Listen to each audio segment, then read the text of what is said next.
Ill Production.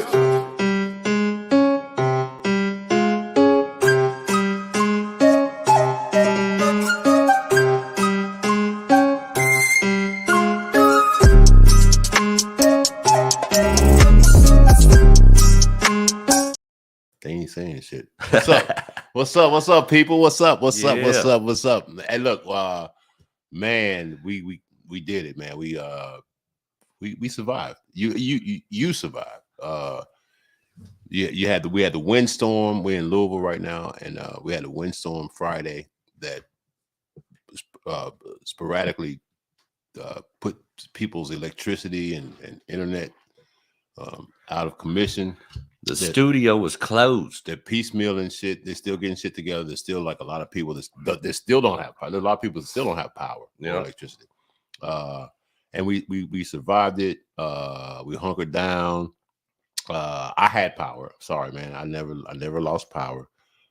Shit was still like the same with me. Yeah, but you survived the shit, man. Sure did. You know, the new digs held up. The tree, the half dead tree, part of it, a little limb of it fell down, which we need to get rid of the tree, man. Yeah, I was really worried it was gonna fall back toward the house. Yeah, but it wouldn't hurt shit. Yeah, it was too light. It wouldn't hurt shit. But yeah, man, we did it. This week's topic, we gotta get straight into it because we try to stay on topic, man. This week's topic is addiction. And addiction is a serious thing. It's a serious thing. We're learning more and more as researchers and the general public at large experiences the shit.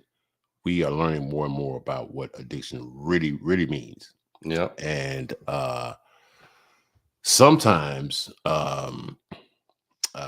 Addiction is a thing that is unwittingly leashed upon us, and sometimes, and then other times, it's things that certain untoward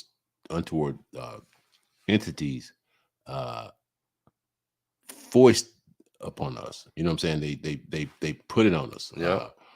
Like now you have the digital addiction, but that to me, that's not real to me. Yeah, that's more in the obsession realm. But the true addictions, alcohol, heroin, cocaine, those are really physiological and real addictions. Yep. You know what I'm saying? Those are substances that are really addictive. Take for instance, nicotine, which we both use. I use nicotine. You use nicotine. If I may, yeah, I'm outing you. Oh, as a user of nicotine. Like a guy told me, I smoke like a broke stove. Me too. I do too. But that addiction to me is the realest and the dumbest at the same time, if I think about it, because it really does nothing for us. No. At least heroin, you get high. Yeah. There's a real euphoria with the opiates. You know, but with nicotine, there's nothing. I think to me, the tobacco addiction is a natural thing that tobacco itself thought of to keep itself going. You know what I'm saying? Yeah. Because if someone out there, if you've never smoked a cigarette, or some people that have smoked one once or twice, and good for them that they didn't get addicted. It's fucking a disgusting fucking feeling the first time you smoke a cigarette. It's terrible. Yeah. It's fucking horrible. But that the horror of that should make you stay away from it. but some of us have figured out, like not figured out, but have fallen into the trap. Like, it makes me feel so terrible. Then it can't be that bad because it doesn't want me to have it. So I want to know why, and so I keep. That's what I think. Tobacco is a smart plant because it makes you want it, even though it don't do nothing. even though it doesn't really do anything for you. It makes you want it, so therefore it makes you have to cultivate it. You know what I'm saying? Yeah. It's like it's like, I don't think tobacco's a tough plant to keep going. To like I said, to cultivate, it's a tough plant to cultivate. Yeah. So it had to come up with a way to make you want it, even though it's killing you. It doesn't want to kill you. It wants to make you keep planting it. Yeah. You know what I'm saying? So it embeds something into you to make you want to keep it going, to help keep it. So, and it's honestly one of the hardest addictions to kick ever, I think, because like I've seen people years of sobriety, horrible alcoholics, horrible heroin addicts. We'll get into that too. Crack addicts. In that too. And they'll get off of that, but they'll stay on tobacco. Cartons of cigarettes and coffee. Same with coffee. I drink coffee. I drink the shit out of coffee. I can't start my morning without it. I can't. I like to say coffee is my blood type. That's what I say. However, coffee is very benign. To me, caffeine and coffee is very benign. It may, and I'm still trying to rip more, but it still may manifest itself as did you gotta have it, but it's not as bad as tobacco. No, at least tobacco gives you some pep. I mean, caffeine gives you some pep and ready to go. Nicotine gives you nothing. It just takes away from you. Yeah. And that's the most insidious addiction that there is. Like I said, with cocaine, crack, heroin, at least you get some kind of a euphoric relief. Yeah. From those, you get something that's like, you get a burst of euphoria from those, and they give you something to make you want to come back. Now with addiction, the thing about with addiction is it's rooted, like I said, everything is in fear. Mm-hmm. It's the fear of not having that feeling that makes people addicted to it. There is obsessions. There are obsessions, and the whole addicted to your screen or all that stuff. That's an obsession. People conflate obsession, like just like love. They conflate obsessions with addictions. Yeah. You can be obsessed with something, and that's just totally mental. You can be addicted to something, and that's physiological. No. It's like there's a feeling that a substance gives you. When they talk about screen addiction, that's not real. That's obsession because a screen doesn't give you doesn't there's nothing that's imported into your body. No. You know what I'm saying? All you do is watching a screen. You're not taking in a substance. You're not drinking that screen. You're not shooting that screen into your arm. That's more of an obsession, than an addiction. I think it's too like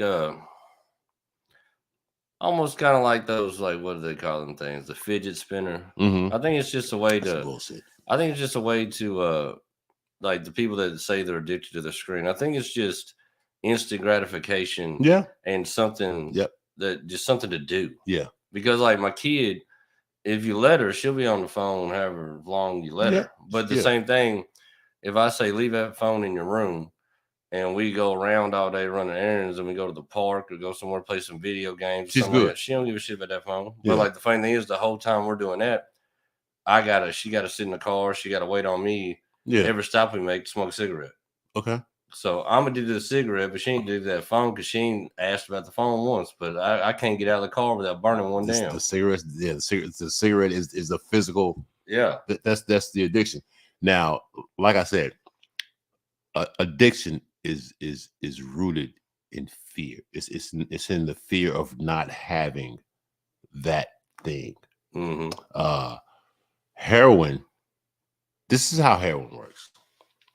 This is how heroin works, and it's not me. It's not my. It's the clinical definition of how heroin. What it does is it attaches to your pain receptors. So it attaches to your pain receptors, and it says, "I got you. I got you for now.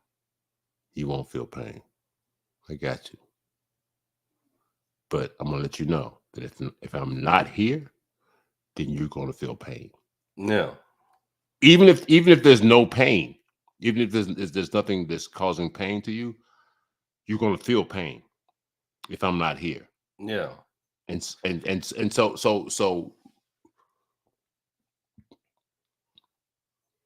it is real pain. I'm not saying that it's psychosomatic but it is real pain. But it told you that when you first took the heroin, it says, I'm going to reverse your pain. There will be no pain for you right now. But I'm letting you know that if you don't have me, you're going to feel pain. Yeah. Pain like you never felt before in your life. And you will feel pain. So the fear that heroin addicts have is, I'm going to feel this pain and it's going to hurt me if I don't have this heroin. But the pain is fear. You know what I'm saying? Yeah. It's like the pain is fear. It's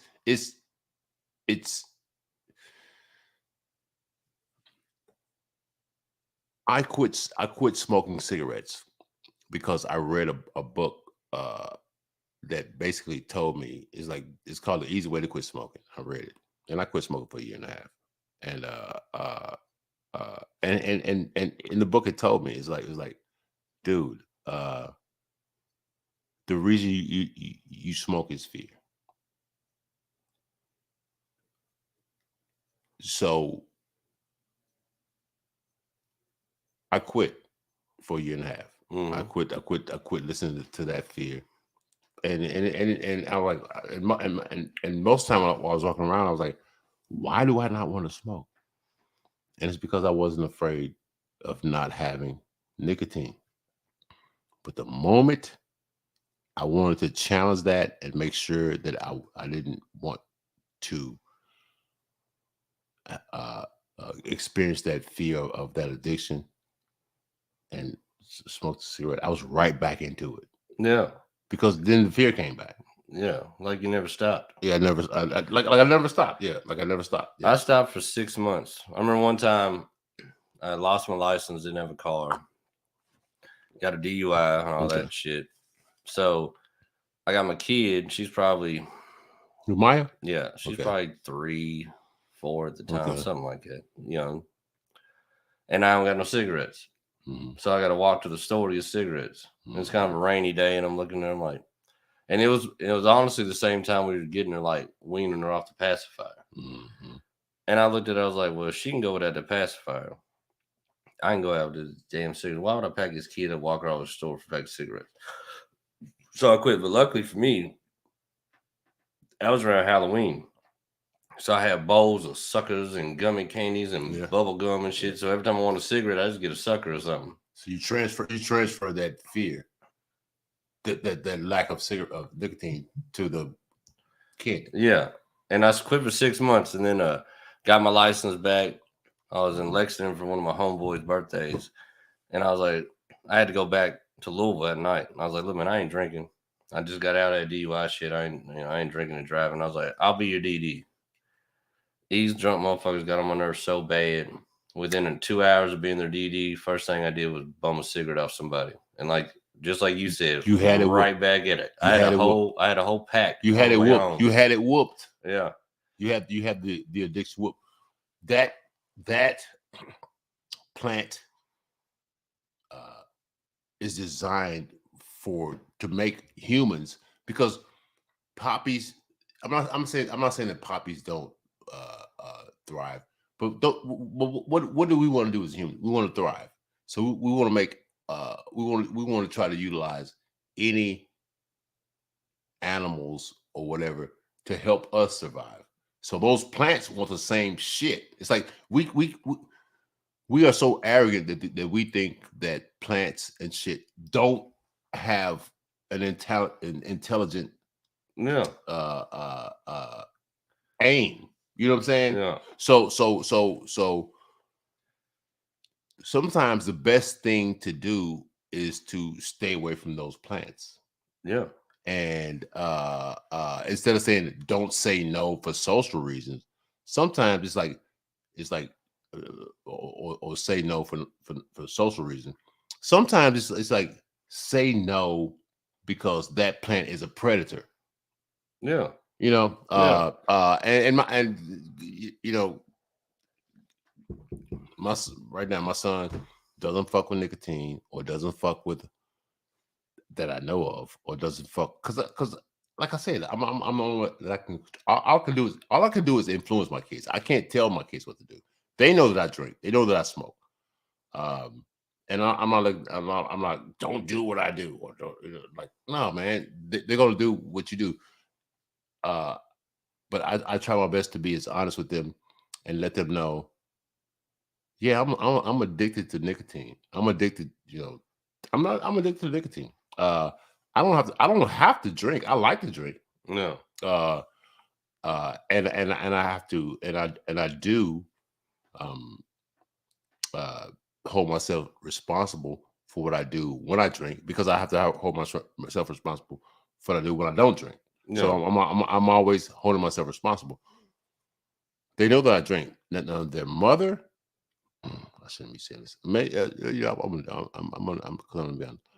Their mother, raging alcoholic. Yeah. Raging fucking alcoholic. And she hasn't messed with alcohol, but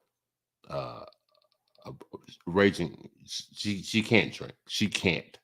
Right. She can't, because if she does, life is fucked up for everybody around her. And good for her when she doesn't drink. Good for her when she does drink. Good for everyone when she does drink. And I hope and pray that she keeps not drinking. And he knows, and my other kids, they know, like, oh, she can't drink. We know she can't drink. We know it. Right. We know it. Alcoholism it's something that this society doesn't take as seriously enough as they think they do in this society. Yeah. You know what I'm saying? Because alcohol, I drink. You know, I'm a drinker. Oh yeah. I'm a drinker. I may or may not be a functioning alcoholic. I don't know, but I do know that there's one thing that I like to do, but it doesn't control me. It doesn't control me, because I know that I and some people may disagree with me, but I know that it has its you know, it has its bad sides.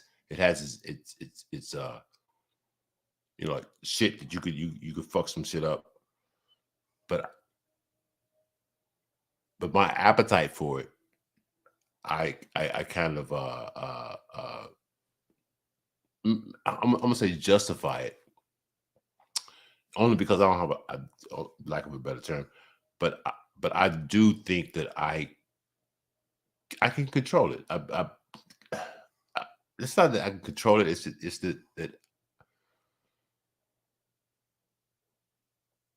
that I can I can live with the consequences of my drinking because I know that in my heart my intentions aren't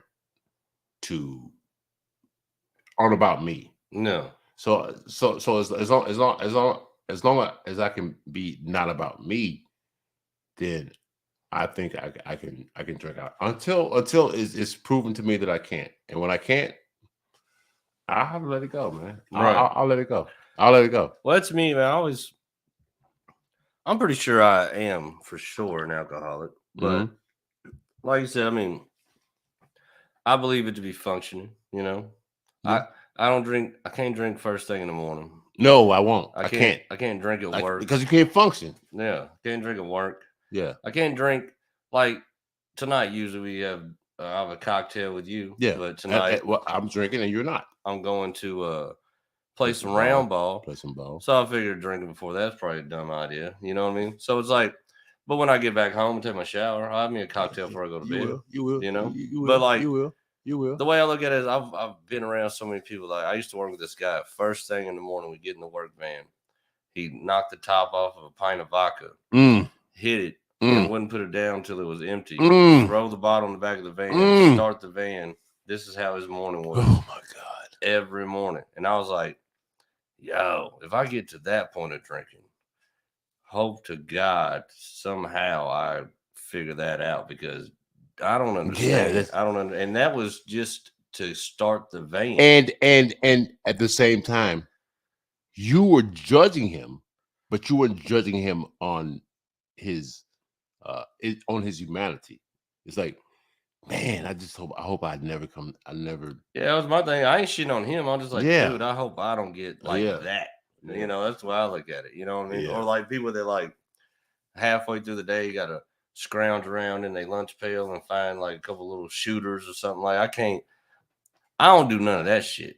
But I'm not judging them, the people that do it. I just know that like my alcoholism pretty much cuts in about 5, 6 o'clock in the evening. When I'm done with my shit, and I'm gonna when I'm home or if I'm about to hit the mics, mine does too. Have me a drink.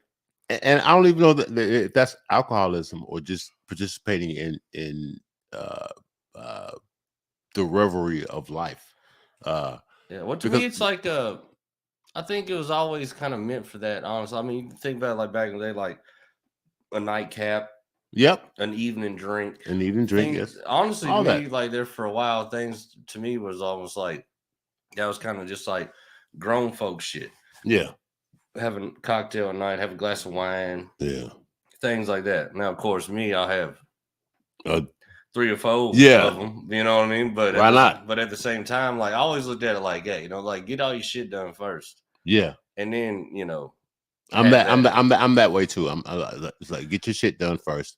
And plus, I'm a social drinker for sure. Me too. Like if I'm out at a bar, and we're always out at the bars, like I don't know, something about being in a bar and having a beer, just hanging out. Yeah, just seems right. It feels right. I honestly hate being in a bar at night without it. I don't understand. Like I don't even want to be in the bar. Yeah, I'd rather just go coffee shop, go out get some ice cream, some bullshit. If I ain't, you know, we can do. There's plenty of other things to go do outside of going to the bar. Now, obviously, hitting them open mics, they're always at bars. So I'm always at a bar and I always got a beer in my hand. But I don't know. The way I look at it, like I said, socially, to cool down, to relax, just to chill out, like that's the way I look at my drinking. But I'd be a fool to say that I don't drink often Because Yes, I drink. I'm gonna say this. I'm gonna say this to you too. I'll be a liar if I didn't say that I didn't drink almost nightly. yeah, That's just me. Uh, this is me being honest. But I don't know if that's an addiction, and it may be. Someone may look at this and say, "Yeah, you're addicted to alcohol." Someone may say that, and I won't disagree with that. Uh, However, I don't think that I'm afraid to be without alcohol, but I might be fooling myself because addiction, like I said, addiction roots itself in fear of not having it. It's not no, you could have a million, you could have a ton of alcohol, but if I look at that alcohol and be like, man, I may not have you someday, but you're here.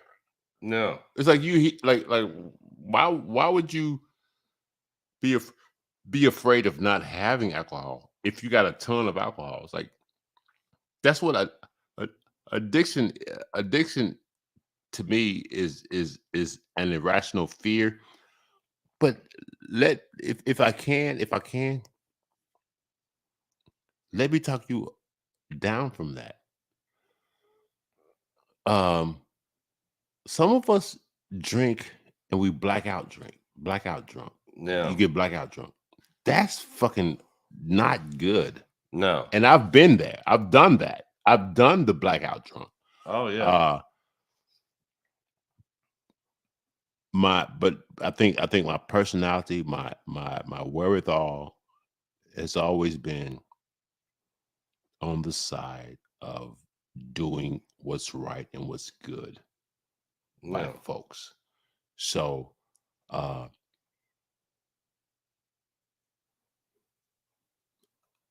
I think that addiction, when it comes to addiction, people should look at where they are. I know I've met some high functioning crack addicts, yeah, high functioning, yeah, and they do what they do. I've met some high functioning heroin addicts, and they do a good fucking job at what they do, and they give a fuck about what they do. And so, but but I also see what they have to sacrifice to do uh, what they do for their addiction. And I don't judge people, but but I really do uh, wish that we could all see that addiction is living in fear, and I always come back to that. I always come back to that theme. It's fear, man. It's fucking fear. It's yeah, fear, man. It's fear of not having of not having. It's not. It's the fear of not having something that someone told you that you should have. No, man. Life isn't that, man. Life is so beautiful and it's about sitting back and just experiencing it. Just experiencing this this this awkward moment, that awkward moment, and dealing with and staying in that awkward this and that awkward moments. We do comedy. yeah, Comedy is fucking weird, man. yeah. It is. It's fucking weird, man. I I growing up as a kid, I never knew what I was going to do. I learned 2 + 2 was 4, and I learned that the capital of Kansas was Topeka, and I learned that the Earth spins at 365 days and 1/4 of a year. I learned that. 6 hours, 365 days and 6 hours and some minutes of a year. And so I learned facts. Is what I'm saying. Is what I learned facts. Squirrels don't give a fuck about that. No. Motherfucking panda bears don't give a fuck about that. Seals don't give a fuck about that. Fucking crocuses, tulips don't give a fuck about that. They just live. They just live their lives. They live their lives in the dirt. Yeah. And that's great, man. And they don't get addicted to shit. No. Our minds get addicted. It's humans' minds get addicted. But there are certain chemicals that foster addiction. There are monkeys on islands that want to get drunk. Yeah. You know what I'm saying? Yeah. You know what I'm saying? There's certain species that want to get drunk because what it does to their minds. I think it's like dogs. You see a dog that's only ate dog food, and you walk past him eating a bacon cheeseburger. That dog won't even really look at you. Mm-hmm. But as soon as that dog got a piece of that bacon cheeseburger and realizes it's meat, now they'll be at your feet every time you eat. You know what I mean? It's wild. Because it's meat. Because it's meat. Yeah.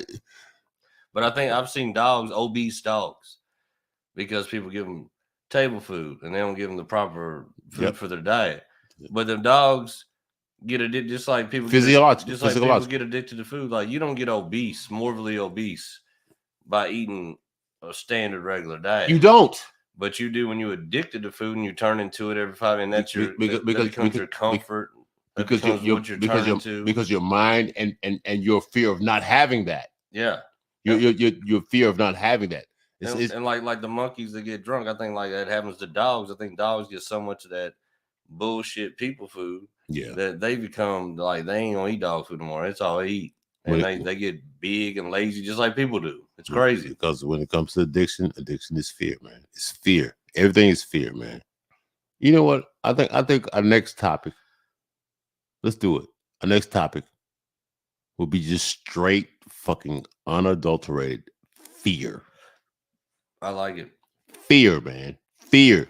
All things fear. Maybe we've been dancing around the topic the whole time, but I think fear. If we can confront, because who knows? Next topic, I might not even be drinking, or I may not have a smoke with fear. It's just straight fucking fear, and let's talk about what fear is, because fear is racism too. Fear is fucking racism is fear too. I think fear is really one of the main motivator behind fear. Everything. Fear is our next topic, and we can't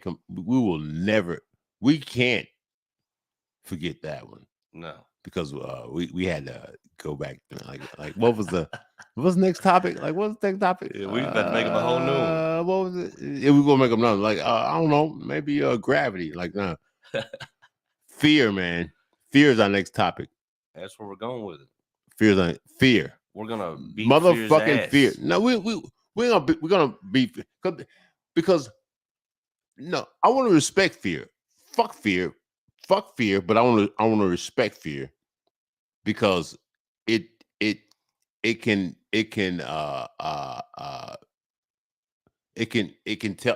tell us some shit about ourselves. Yeah. So I don't want to kick fear's ass. You know what I'm saying? I want to kick fear's ass. Fears can tell because sometimes people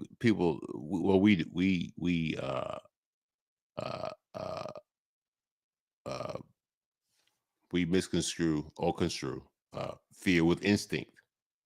No. Instinct and fear are different. You know what I'm saying? Yeah. Instinct and fear are different. But fear, man, that's our shit, man. Let's do it. Fear Sunday. Fear, man. Fear, man. If you have power. Sunday. Yeah.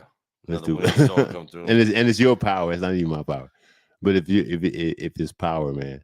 If we have power, Fear that shit, man. As long as we don't have another Wizard of Oz Part 2. Yeah, no, it's crazy, man. I saw one was riding the bike. I seen on 64 a metal road sign fluctuating and moving and bending like one of those things they put out in front of the car lot. The car lots, like I'm talking dug into ground, cemented in the ground, flapping, holes, doing this. Yeah, I was like, when I looked at that, I was like, yeah, this ain't good. I know. I thought I was gonna come out of the ground and smack a car. I know, man. Oh, I'm repping more. I'm a coach on more baseball. My kid, my son, he might be in the big leagues someday. He may not. He may or may not. But hey, man, if he does, that's cool. You heard it here. And I love everybody that has kids playing baseball, but it's official that Blurred Minds Media is rooting for more. So if your kid's playing against them, we want the smoke. More. Oh, you get some motherfucking smoke. You get some motherfuckers. We're representing more over here. I'm coaching. I'm one of those guys. I'm like, let's do it. Let's go. You gonna give them the signs? All of them. All the signs like my old man coached us in Babe Ruth, and that was our favorite part was his signs at third base. Man, I'm a third base guy. We was crying because he come up with some shit we wouldn't even remember. Base. He looked like that sign was to bunt. Like, it looked like swing away to me, Pops. I don't know what you're talking about. You hit that pitch. But man, thank y'all so much for listening to us. If you're listening to us, thank you so much for listening to us.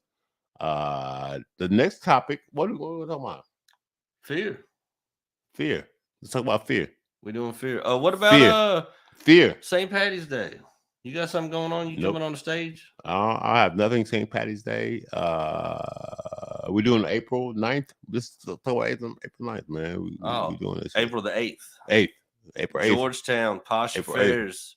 We're doing it. We're coming with the murder circus to leave bodies all over the place in the best way possible. We're doing it, man. And actually, stay tuned. Z-Rock 103.3 Lexington, Kentucky will be playing our ad. Yep, motherfuckers. So the murder circus is coming. Hopefully, be plenty more down the pipe after that. We got a couple other venues we're looking at. Things go well in Georgetown. We're giving it a shot. Frequent flyers. We don't know. We don't know what you fickle motherfuckers are thinking of, man. Yeah, we don't know what y'all want. First thing we're going to do is talk a whole bunch of shit about Toyotas. We're going to tell them all about Ford truck plants. Don't get me started with Nissan. But yeah, man. Let's talk about fear. The real thing. The real gorilla in the room is fear. Yeah. Let's talk about that. Let's talk about that next time. Well, Sunday night, you all are already on notice. Fear. And I believe Saturday afternoon we're coming back with Five Finger Fiasco. As long as we don't have weather fiascos. Because Tim always takes his headphones off and his hat and fucking and disrobes and shit in front of the whole. Yeah. We're doing it, man. Get ready for a Saturday afternoon show. Let's do it. Let's make it real. We out of here, folks. Ace Hill Production.